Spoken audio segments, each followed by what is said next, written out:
Stories of the little Sahaba Umair's baby bird. Umair had a baby bird. Umair loved his baby bird. One day the bird died, and Umair was so sad.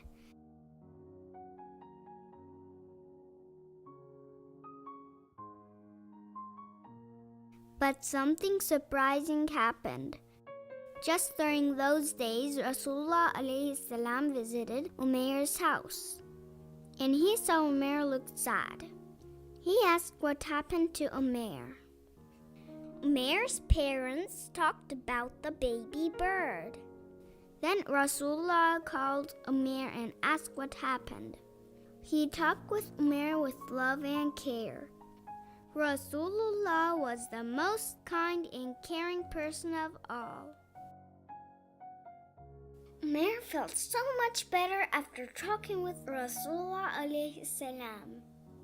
He started smiling again because he knew that his bird was going to fly in Jannah.